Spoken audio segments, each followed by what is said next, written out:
இது ஃபர்ஸ்ட் மலேசியாவின் செய்திகள் உங்களுக்காக.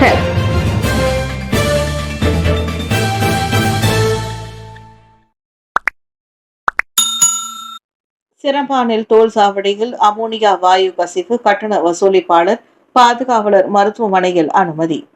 சிரம்பான் டோல் சாவடியில் நேற்று பிற்பகலில் அமோனியா வாயு கசிவு பெரும் பரபரப்பை ஏற்படுத்தியது. மதியம் 2 மணி அளவில் 15 அமோனியா வாயு தோம்புகளை ஏற்றி சென்று லாரியிலிருந்து அந்த வாயு கசிவாயுள்ளது. பின்னால் இருந்து ஏதோ வெடிப்பு கேட்டபோது டயர் தான் வெடித்து விட்டதாக லாரி ஓட்டுநர் முதலில் எண்ணியுள்ளார். எனினும் சிறிது நேரத்தில் கூர்மையான வாடை பரவ அவ்வாடவர் லாரியிலிருந்து கீழே குதித்து உயிர் தப்பினார். அவருக்கு லேசான கண் எரிச்சல் ஏற்பட்டு முதலுதவிகள் வழங்கப்பட்டன. அமோனியா வாயு வாடை டோல் சாவடி பகுதியில் பரவியது. இதனால் டோல் கட்டண வசூலிப்பாளரான ஒரு பெண்ணும் ஒரு பாதுகாவலரும் மூச்சு திணறல் ஏற்பட்டு உடனடியாக மருத்துவமனைக்கு அனுப்பப்பட்டனர். தீயணைப்பு மீட்பு படையினர் சம்பவ இடம் விரைந்து வாயு கசிவை கட்டுப்படுத்தி அமோனியா வாயுவை பாதுகாப்பான தோம்புகளுக்கு மாற்றினர். முழு பரிசோதனைக்கு பிறகு அந்த இடம் பாதுகாப்பானது என்பதையும் உறுதிப்படுத்தினர். மலாக்காவில் 227 கிலோ எடையுடைய 2ஆம் உலக போர் குண்டு கண்டுபிடிப்பு. 2ஆம் உலக போரின் போது பயன்படுத்தப்பட்ட 227 கிலோ எடையுடைய விமான குண்டு மலாக்கா ஜாசினில் நேற்று கட்டுமான இடத்தில் மண் தோண்டும் போது கண்டுபிடிக்கப்பட்டது. பிற்பகல் 3 மணி அளவில் கண்டுபிடிக்கப்பட்ட இந்த குண்டு 1.14 மீட்டர் நீளமும் 27 முதல் 36 சென்டிமீட்டர் சுற்றளவும் கொண்டது. வெளிப்புறமும் பழுதடைந்திருந்தாலும் அது இன்னும் செயல்படும் நிலையில் இருப்பதை போலீசார் உறுதிப்படுத்தினர். உடனடியாக அங்கு பாதுகாப்பு வளையம் அமைக்கப்பட்டு வெடிகுண்டு ஒழிப்பு நிறுவனங்கள் சம்பவ இடம் வரவழைக்கப்பட்டனர். கடுமையான பாதுகாப்பு நடைமுறைகளுடன் அந்த குண்டு கட்டுப்படுத்தப்பட்ட வெடிப்பு முறையின் மூலம் நேற்று அழிக்கப்பட்டது. டிஏபிக்கு எதிரான தாக்குதல் திட்டம் குறித்து அக்மாலிடம் விளக்கம் பெறுவேன், சாஹித் பதில். டிஏபிக்கு எதிராக தீவிர பிரச்சாரத்தில் குதிக்கப் போவதாக அறிவித்துள்ள அம்னோ இளைஞர் பிரிவு தலைவர் டாக்டர் அக்மல் சாலேவிடம் அது குறித்து விளக்கப் போவதாக கட்சி தலைவர் ஸ்ரீ அகமது சாஹித் அமீதி கூறியுள்ளார். நேற்றைய அம்னோ இளைஞர் பிரிவு மாநாட்டில் மலாக்கா ஆட்சிக்குழு உறுப்பினர் பதவியை ராஜினாமா செய்ய போவதாக அறிவித்த அக்மல் இனி டிஏபியை எதிர்த்து இறுதி வரை போராடப் போவதாக சூளுரைத்தார். அம்னோ டிஏபி இரண்டுமே ஒவ்வொரு அரசாங்கத்தில் இடம்பெற்றிருப்பதால் அவரின் பேச்சு பெரும் சலசலப்பை ஏற்படுத்தியது. இது குறித்து கருத்துரைத்த துணை பிரதமரான சாஹித் அக்மல் யாரை தாக்கப் போகிறார், எதை தாக்கப் போகிறார் என்பதை அவரிடமே விளக்கம் பெறுவேன் என்றார். அக்மாலின் பதவி விலகல் அம்னோ ஒற்றுமை அரசாங்கத்திலிருந்து விலகுவதற்கு கொடுக்கப்படும் அழுத்தம் என்பதையும் சாஹித் மறுத்தார். அது அவரது தனிப்பட்ட முடிவு. அரசு பணியில்லாமல் இனி கட்சி பணிகளில் அக்மல் அதிக ஈடுபட வாய்ப்பு கிடைக்கும் என்றார் அவர். டிஏபி எல்லை மீறி விட்டதாகவும் எனவே அம்னோ ஒற்றுமை அரசாங்கத்திலிருந்து வெளியேற வேண்டும் எனவும் கடந்த வாரம் இளைஞர் பிரிவின் சிறப்பு மாநாட்டை காட்டி அக்மல் பேசியிருந்தார். முகத்தை திருப்பிக் கொண்டது போதும், மீண்டும் ஒன்றிணையுங்கள். மாய்கா மாசிசாவுக்கு சாஹித் அழைப்பு. முகத்தை திருப்பிக் கொண்டது போதும், மனக்கசப்புகளை மறந்துவிட்டு மீண்டும் ஒன்றிணைந்து பணியாற்றுங்கள் என மாசிசா மற்றும் மாய்காவுக்கு தேசிய முன்னணி தலைவர் ஸ்ரீ டாக்டர் அகமது சாஹித் அமீதி தெரிவித்துள்ளார். கோலாலம்பூர் உலக புத்தக மையத்தில் இன்று காலை அம்னோ பொது பேரவையை தொடக்கி வைத்து உரையாற்றுகையில் சாஹித் அவ்வாறு கூறினார். சகோதர சகோதரிகள் இடையில் சில நேரம் கருத்து மோதல்கள் வருவது இயல்புதான், ஆனால் இறுதியில் மீண்டும் ஒன்றிணைவது முக்கியம் என்றார் அவர். நாட்டின் நலனை கருத்தில் கொண்டு ஒற்றுமை அரசாங்கத்தில் தேசிய முன்னணி இணைந்திருந்தாலும் அதனால் பிஎன் கூட்டணி கட்சிகளிடையே சில பதற்றங்களை உருவானதை சாஹித் ஒப்புக்கொண்டார். என்றாலும் பிஎன் வலிமை மற்றும் ஒற்றுமையில் தான் இருப்பதாக குறிப்பிட்ட துணை பிரதமர் மாய்காவையும் மாசிசாவையும் எப்போதும் போல் தொடர்ந்து சமாதானப்படுத்திக் கொண்டே இருக்க முடியாது. பழசை தூக்கிவிட்டு இது முன்னேற வேண்டிய நேரம் இது என அவர் நினைவுறுத்தினார். மனஸ்தாபங்கள் இருந்தாலும் அம்னோ மாநாட்டில் மாசிசா தலைவர் ஸ்ரீ டாக்டர் விகாசியோங், மாய்கா துணைத் தலைவர் ஸ்ரீ எம் சரவணன் உள்ளிட்ட தலைவர்களும் இதில் பங்கேற்றிருந்து அதற்கு அவர் நன்றி தெரிவித்தார். ஹில்வியூவில் 2 மில்லியன் ரிங்கெட் மதிப்பிலான 100 கிலோ பாதுகாப்பு பெட்டகம் திருட்டு, 3 போலீஸ் வலைவீச்சு. ஸ்லாங்கூர் உலுகில்லான் தாமான் ஹில் வியூவில் 2 மில்லியன் ரிங்கிட் மதிப்புள்ள பாதுகாப்பு பெட்டகம் கொள்ளையடிக்கப்பட்டது பரபரப்பை ஏற்படுத்தியுள்ளது. இதையடுத்து மூவருக்கு போலீஸ் வலை வீசியுள்ளது. டிசம்பர் 26ஆம் தேதி அன்று வீட்டின் சமையல் அறை கதவு உடைக்கப்பட்டு 100 கிலோ எடையுள்ள அப்பெட்டகம் திருடு போனது. 3 சந்தேக நபர்கள் அப்பெட்டியை தூக்கி செல்லும் 38 வினாடிகள் கொண்ட சிசிடிவி காட்சி வைரலானது. இதையடுத்து தொடக்கத்தில் ஒரு பெண் உட்பட 6 வெளிநாட்டவர்கள் கைது செய்யப்பட்டனர். எனினும் அவர்களுக்கும் அந்த கொள்ளைக்கும் தொடர்பில்லை என்பது விசாரணையில் உறுதியானதால் அனைவரும் பிறகு விடுவிக்கப்பட்டனர். தற்போது சிசிடிவி உதவியுடன் சந்தேக நபர்கள் தீவிரமாக தேடப்படுகின்றனர். ஹலால் சான்றிதழ் குறித்த பொய் செய்தி வைரல். தெரேசா கோக் போலீசில் புகார். ஹலால் சான்றிதழ் குறித்த ஒரு போலி செய்தி கட்டுரை தொடர்பில் டிஏபியின் செப்பூத்தி நாடாளுமன்ற உறுப்பினர் தெரேசா கோக் போலீஸ் புகார் செய்துள்ளார்.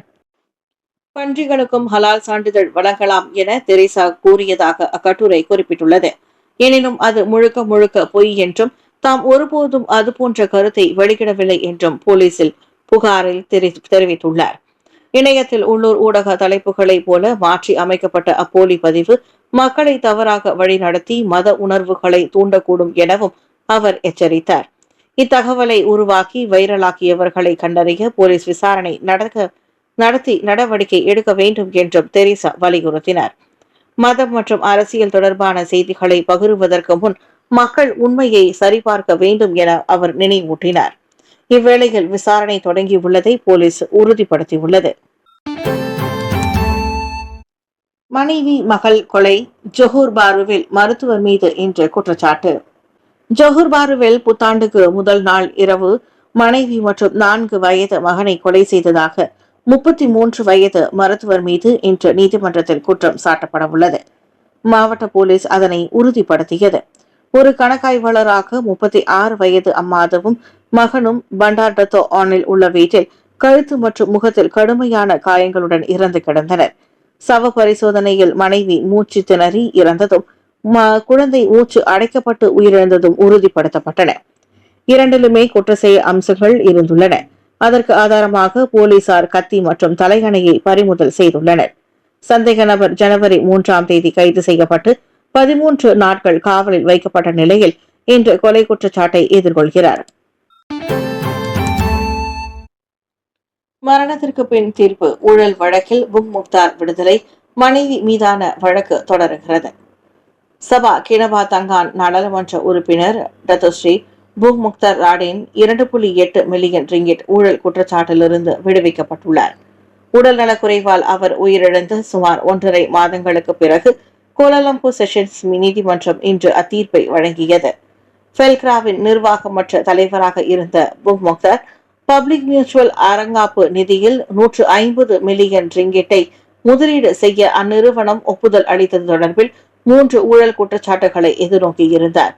இந்நிலையில் அவர் மரணமடைந்து விட்டதால் வழக்கை தொடர முடியவில்லை என அரசு தரப்பு நீதிமன்றத்தில் தெரிவித்ததை ஏற்றுக்கொண்ட நீதிபதி அதனை அறிவித்தார். ஆனால் அவரது மனைவி டத்தின் ஸ்ரீ ஜிசிசி இசிடி அப்துல் சமாத் மீது வழக்கு தொடர்கிறது. புக் முக்தாருக்கு உடந்தையாக இருந்ததாக ஜிசிசி மீது கொண்டு வரப்பட்ட 3 குற்றச்சாட்டுகளையும் வாபஸ் பெறுமாறு அவரது வழக்கறிஞர் முன்வைத்த விண்ணப்பத்தை அரசு தரப்பு நிராகரித்தது. இதையடுத்து தனியாளராக ஜிசிசி இனி வழக்கை தொடர வேண்டும் என எதிர்கொள்ள வேண்டும் என எதிர்பார்க்கப்படுகிறது. KLIA மாவட்ட போலீஸ் தலைவராக எம் ரவி நியமனம். KLIA மாவட்டத்தின் புதிய போலீஸ் தலைவராக ரவி முத்துசாமி நியமிக்கப்பட்டார். 42 வயதுடைய அவருடைய நியமனம் இன்று முதல் அமலுக்கு வருகிறது. இதற்கு முன் 1 ஆண்டு 9 மாதங்களாக KLIA மாவட்ட போலீஸ் தலைவராக பணியாற்றி வந்த துணை கமிஷனர் அஷ்மான் ஷரியாத்திற்கு பதில் பதவி ரவி நியமிக்கப்பட்டுள்ளார். ஸ்லாங்கூர் போலீஸ் தலைவர் டத்தோ ஷஷ்லி மற்றும் KLIA மாவட்ட போலீஸ் தலைமையகத்தின் போலீஸ் அதிகாரிகள் முன்னிலையில் பதவியேற்பு சடங்கு நடைபெற்றது. KLIA மாவட்டத்தில் நடைபெறும் குற்ற செயல் சம்பவங்கள் குறித்த தகவல்களை ஊடகவியலாளர்களுடன் பகிர்ந்து கொள்வதில் ஒத்துழைப்பு வழங்க தயாராக இருப்பதாகவும் அவர் தெரிவித்தார். எந்த ஒரு செய்தியையும் வெளியிடுவதற்கு முன் அது குறித்து போலீசிடம் ஊடகவியலாளர்கள் உறுதிப்படுத்திக் கொள்ள வேண்டும் என்றும் அவர் கூறினார். இதனிடையே பதவி உயர்வு வெறும் அங்கீகாரம் மட்டுமல்ல, முழு பொறுப்புடனும் நேர்மையுடனும் தோள் கொடுக்க வேண்டிய ஒன்று என அவர் தெரிவித்தார். மஸ்ஜித் இந்தியா தேவி ஸ்ரீ பத்ரகாளியம்மன் ஆலயம் இடம் மாற 7 நாள் அவகாசம். Jekyll notice. கோலாலம்பூர் மஸ்ஜித் இந்தியாவில் அமைந்துள்ள தேவி ஸ்ரீ பத்ரகாளியம்மன் ஆலயம் 7 நாட்களுக்குள் நிலத்தை காலி செய்ய வேண்டும் என நில உரிமையாளரான ஜேக்கல் ட்ரேடிங் கால அவகாசம் வழங்கியுள்ளது. ஜனவரி 13ஆம் தேதி இந்த உத்தரவு நோட்டீஸ் அனுப்பப்பட்டுள்ளதாக மலேசியா இனி பரபரப்பு செய்தி வெளியிட்டுள்ளது. 1 மாதத்தில் மடானி மசூதி மேம்பாட்டு பணிகள் தொடங்கப்பட ஏதுவாக நிலத்தை காலி செய்ய கோவில் நிர்வாகம் ஒத்துழைக்க வேண்டும். கோவில் முழுமையாக இடம் மாறியதும் ஏற்கனவே இருதரப்புக்கும் இடையே ஒப்புக்கொள்ளப்பட்ட நல்லெண்ண நன்கொடையான 1 மில்லியன் ரிங்கிட் வழங்கப்படும் என ஜேக்கல் தெரிவித்துள்ளது. ஒருவேளை வெளியேற தவறினால் அந்த நல்லெண்ண தொகை மீட்டுக் கொள்ளப்படும் என்பதோடு நில உரிமையாளர் என்ற வகையில் சட்டப்படி நடவடிக்கை எடுக்க வேண்டி வரும் என்று நோட்டீஸும் எச்சரிக்கப்பட்டுள்ளது. நிறுத்தி வைக்கப்பட்டிருந்த சவ வண்டியை திருடியதற்காக முன்னாள் தொண்டூழியர் கைது. நிறுத்தி வைக்கப்பட்டிருந்த சவ வண்டியை திருடியதாக கூறப்படும் சமூக நல இயக்கத்தின் முன்னாள் தொண்டூழியர் ஒருவரை போலீசார் கைது செய்தனர். வாகன நிறுத்தும் இடத்தில் நிறுத்தி வைக்கப்பட்டிருந்த சவ வண்டி காணாமல் போனதை தொடர்ந்து நேற்று மாலை மணி 3 அளவில் அந்த வாகனம் கண்டுபிடிக்கப்பட்டதாக செந்துஹான் செத்தியா காஷி இயக்கத்தின் தோற்றுவிப்பாளரான ஷெஹ்ருல் முகமது தெரிவித்தார். இந்த சம்பவம் நடைபெறுவதற்கு 1 மணி நேரத்திற்கு முன்பாக அந்த முன்னாள் தொண்டூழியர் மற்றொரு நபருடன் இயக்கத்தின் அலுவலகத்திற்கு வருகை புரிந்ததாகவும் அவர் கூறினார்.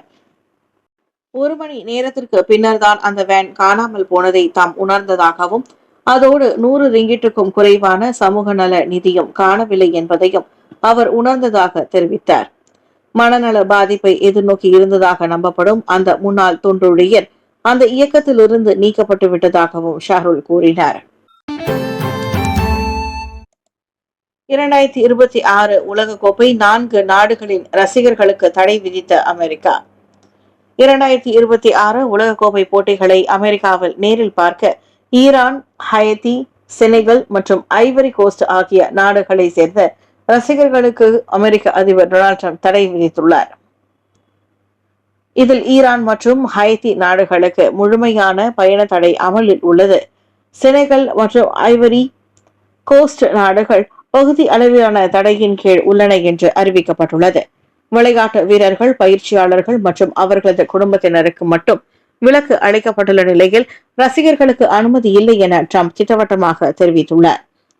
ஹைட்டி மற்றும் இராணுவ அணிகள் தங்களின் அனைத்து குழு கூட்டங்களையும் பங்கேற்கிறது அளிக்கப்பட்டுள்ள நிலையில் ஹைட்டி மற்றும் ஈரான் அணிகள் தங்களின் அனைத்து குழு போட்டிகளையும் அமெரிக்காவில் விளையாட உள்ளதால் இந்த நாடுகளில் ரசிகர்கள் நேரில் பார்க்க முடியாது.